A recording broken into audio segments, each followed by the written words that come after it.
یہ عمل ہے تو چھوٹا، لیکن ایسا عمل ہے جو آپ کی تقدیر کو بدل سکتا ہے۔ بہت ہی آسان عمل ہے جسے مرد حضرات بھی کر سکتے ہیں اور عورتیں بھی کر سکتی ہیں۔ یہ عمل کیا ہے اور اس کی طاقت کیا ہے، اس حوالے سے آپ کو نبی کریم صلی اللہ علیہ وسلم کے دور کا ایک واقعہ سناتا ہوں۔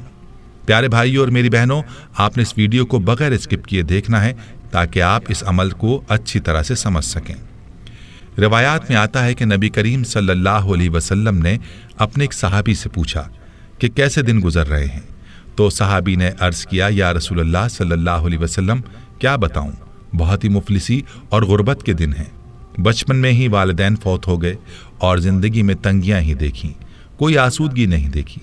نبی کریم صلی اللہ علیہ وسلم اپنے صحابی سے باتیں کر رہے تھے کہ حضرت جبریل علیہ السلام تشریف لائے اور آپ صلی اللہ علیہ وسلم کو یہ اطلاع دی کہ جس صحابی کے ساتھ آپ بات کر رہے ہیں اس کی زندگی کل ظہر تک ہے۔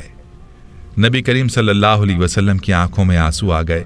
فرمایا، اے میرے صحابی، تیری سب سے بڑی خواہش کیا ہے؟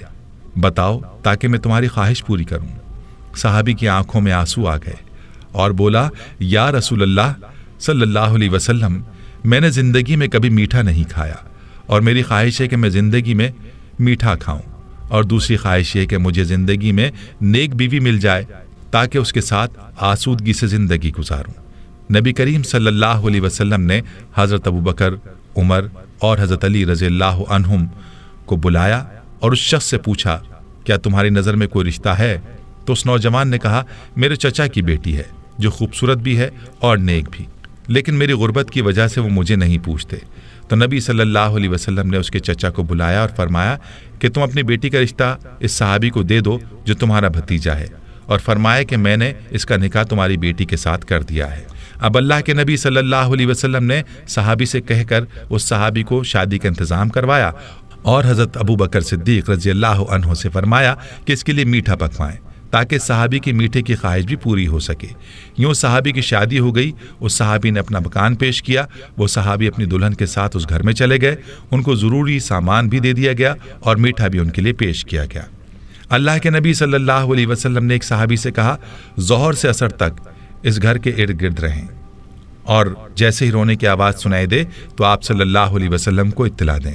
وہ صحابی وہاں موجود رہے، لیکن کوئی رونے کی آواز نہ آئی، بلکہ خوشی اور ہنسنے کی آوازیں ہی سنائی دیں۔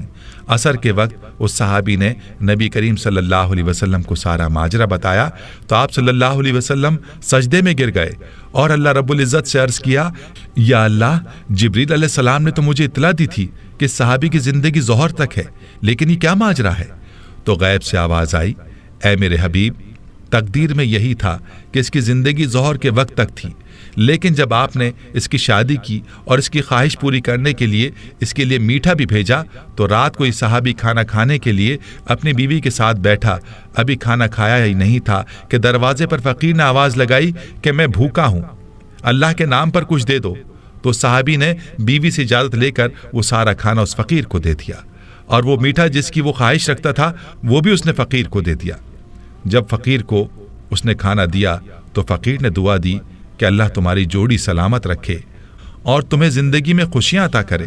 تو میری عزت کی قسم، مجھے اس نوجوان صحابی کی ادا پسند آئی اور میں فقیر کی دعا کو ٹال نہ سکا، یوں اس کی زندگی کو میں نے بڑھا دیا۔ تقدیر کا لکھا یہی تھا کہ اس نے ظہر کے وقت مر جانا تھا، لیکن صدقے نے اس کی جان بچا لی۔ پیارے بھائیوں اور میری بہنوں، یاد رہے کہ صدقے میں اور دعا میں اللہ نے بڑی طاقت رکھی ہے۔ یہ دعا ہی ہے جو تقدیر کو بھی بدل دیتی ہے، اور صدقے میں بھی یہ طاقت ہے کہ وہ آفات اور آنے والی بلاؤں کو دور کر دیتا ہے۔ تو میرے بھائیوں، آج کا جو عمل ہے وہ صدقہ ہے۔ آپ نے اپنے مسائل کے حل کے لیے صدقہ کرنا ہے، اپنی پریشانیوں کو صدقے سے دور کرنا ہے، اور صدقہ بھی ایسا ہو جو کہ ضرورت مندوں کی ضرورت کو پورا کرے۔